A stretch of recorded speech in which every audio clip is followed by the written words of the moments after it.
La nécessité de l'obéissance et de la foi en toutes circonstances. Tout chrétien digne de ce nom doit marcher par la foi et non par la vue. Je répète, tout chrétien digne de ce nom doit marcher par la foi et non par la vue. C'est l'esprit et non les événements extérieurs qui doivent nous guider dans notre jugement et dans notre action. Pourquoi? Parce que la foi est la ferme assurance des choses qu'on espère, la démonstration de celles qu'on ne voit pas. Or, sans la foi, il est impossible d'être agréable à Dieu, car il faut que celui qui s'approche de lui croit que Dieu existe et qu'il récompense ceux qui le cherchent. Ainsi, la valeur éprouvée de votre foi est beaucoup plus précieuse que l'or, qui est périssable et que l'on soumet pourtant à l'épreuve du feu. La valeur éprouvée de votre foi aura pour résultat la louange, la gloire et l'honneur lorsque Jésus-Christ apparaîtra. Oui, Jésus-Christ revient. Vous l'aimez sans l'avoir vu. Vous croyez en lui sans le voir encore. Et vous vous réjouissez d'une joie indescriptible et glorieuse parce que vous obtenez le salut de votre âme pour prix de votre foi. Faites donc tous vos efforts afin d'ajouter à votre foi la qualité morale. À la qualité morale, la connaissance. Parce que tout ce qui est né de Dieu remporte la victoire contre le monde.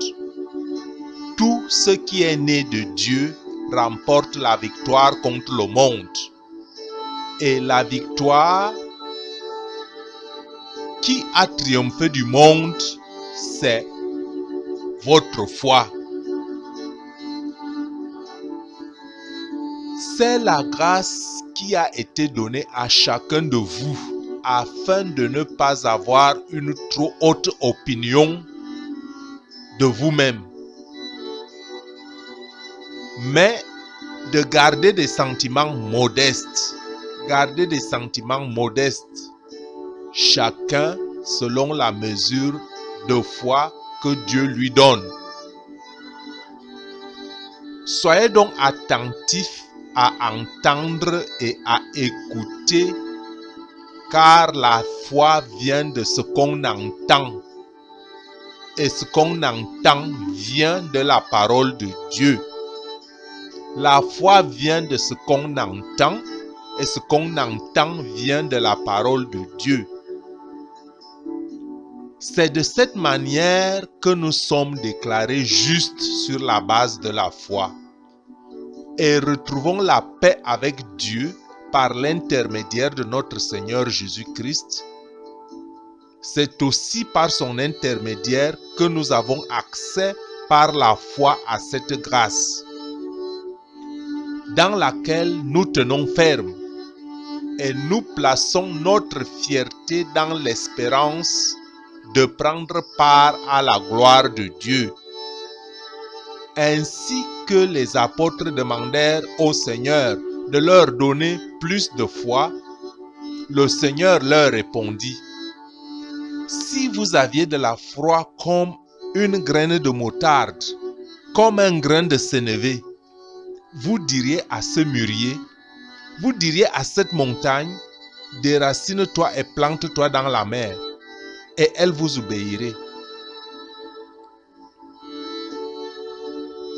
Cette foi est la base d'une obéissance constante en Dieu avec amour et en acceptant Jésus qui est le chemin, la vérité et la vie.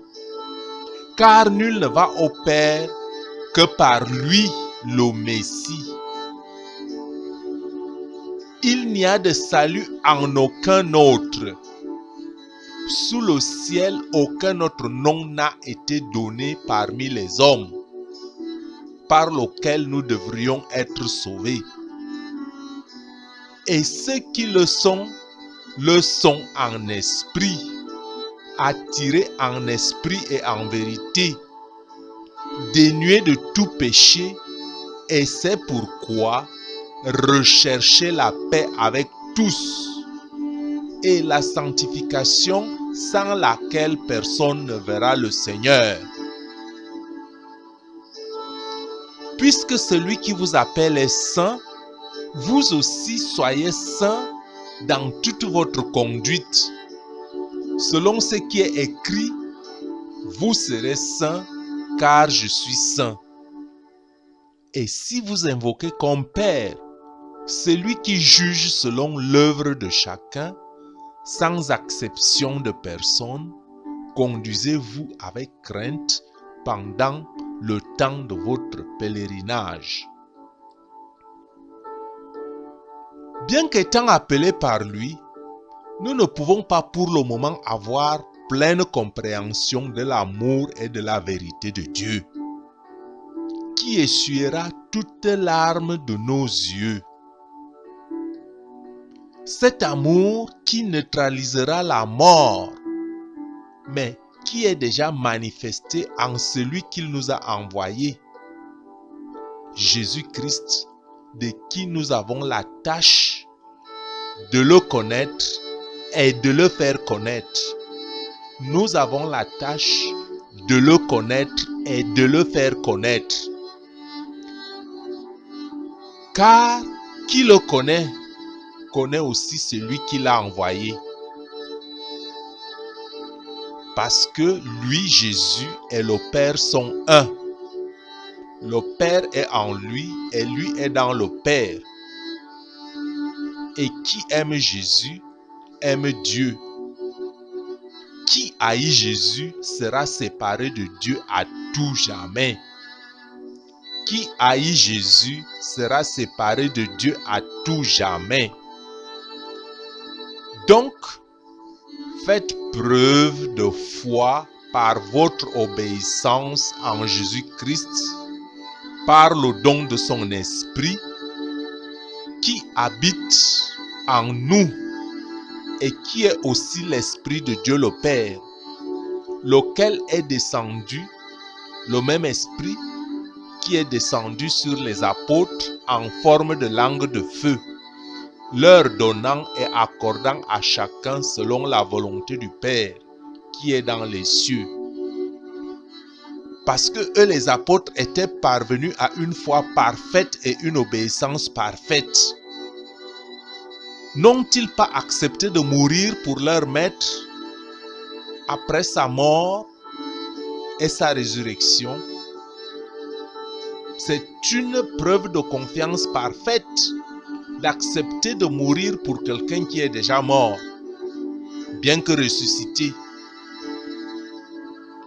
C'est une preuve irréfutable de l'acceptation de la vérité que celui qui est monté au ciel est vraiment ce qu'il est. Dieu le Fils étant distinct du Père, mais faisant un avec le Père dans un même esprit. L'Esprit Saint, qui est la plénitude de Dieu en vous, par une foi parfaite et une obéissance parfaite, et qui vous fait devenir un avec eux. L'Esprit qui est en vous vous fait devenir un avec Dieu le Père et Dieu le Fils, si vous avez une obéissance parfaite et une foi parfaite. Avec le Père et le Fils dans l'unité du Saint-Esprit, n'est-il pas écrit « Vous êtes des dieux » ? N'est-il pas écrit « Vous êtes des dieux » ? Ça veut dire que le but ultime, par l'obéissance parfaite et la foi parfaite, nous donne la possibilité de nous unir avec le Père et le Fils. C'est le sens de cette écriture. Vous êtes des dieux. Du moins, pour le moment, le temple du Saint-Esprit et que vous êtes et bien-aimé de Dieu que vous êtes. Ce statut de bien-aimé fait de vous des héritiers du Très-Haut. Ce statut de bien-aimé fait de vous des héritiers du Très-Haut, dans la ferme assurance que nous ne doutons et ne manquons de rien. Je sais, c'est osé. Quand on dit nous ne doutons et nous ne manquons de rien. Nous ne manquons de rien, oui, parce que nous avons un Dieu tout-puissant qui est avec nous. Il est tout pour nous. Comme dirait quelqu'un, Dieu seul suffit. Quand j'ai Dieu, j'ai tout. Peut-être que, avec l'entendement humain, cela ne vous est pas encore, la compréhension ne vous est pas encore donnée pour cette parole. Mais nous ne manquons de rien parce qu'il y a tout en Dieu.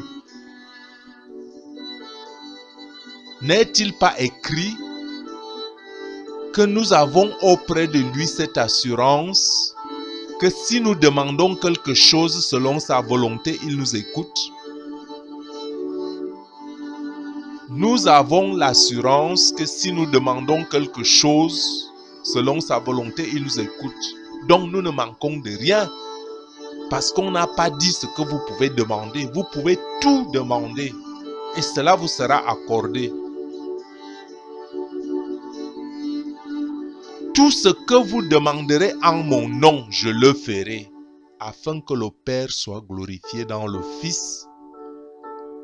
Si vous demandez quelque chose en mon nom, je le ferai. N'est-il donc pas convenable de rechercher d'abord le royaume des cieux afin que le reste vous soit donné en surplus? Demandez l'amour et usez cet amour envers les autres. Priez pour eux, priez pour les autres, pour vos bien-aimés qui ne connaissent pas Dieu. Rappelez-vous, toute chose demandée au nom de Jésus sera faite. Si vous-même, vous les faites. Si vous demandez pour quelqu'un d'autre et que vous-même ne faites pas ces choses, alors comment l'Esprit de Dieu peut-il travailler à travers vous, au travers de vous? L'Esprit de Dieu est le même en chacun de nous. Mais les hommes demeurent cependant différents et pas égaux, quoique égaux par l'Esprit reçu de Dieu. La clé à toute chose est la prière de foi. Et il te sera fait selon ta foi. Permettez-moi de demander à quel degré fais-tu confiance au puissant roi de l'univers? Comprends-tu que tu es en partie un frein à ton propre développement? Lutte donc pour une foi en toutes circonstances. Lutte pour la foi en toutes circonstances. Fais confiance à toutes les occasions, même les moins agréables. Et vis dans l'obéissance à Dieu. Et ta foi augmentera. Ton obéissance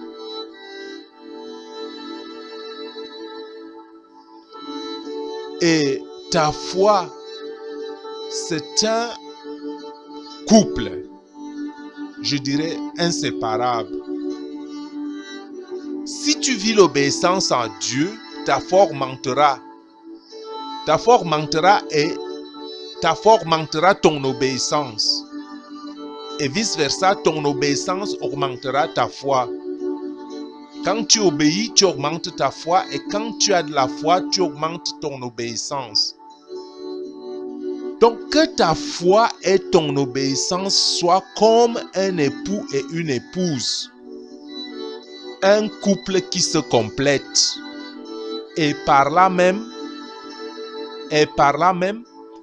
vos trébuchements cesseront. Et votre obéissance deviendra naturelle pour vous. C'est par cette voie que les miracles opérés par les hommes sont possibles et ont été manifestés par de nombreux prophètes et apôtres. De cette même façon, toutes les prières seront exaucées. Si vous ne recevez pas, c'est parce que vous ne savez pas encore bien demander. La disposition de votre esprit et de votre cœur doit être en harmonie avec la volonté de Dieu et le ciel descendra sur la terre. Combien sommes-nous encore loin de la prière parfaite? Si vous priez pour telle ou telle autre situation et que vous ne faites pas ces choses qui sont indiquées à votre cœur et ne laissez pas la porte de votre cœur entrouverte, ouverte à la volonté du Père qui est dans les cieux, comment alors vos prières peuvent-elles être exaucées? Pose-toi la question, si Dieu m'aime, pourquoi donne-t-il des recommandations? Si Dieu t'aime, pourquoi penses-tu qu'il te donne des recommandations?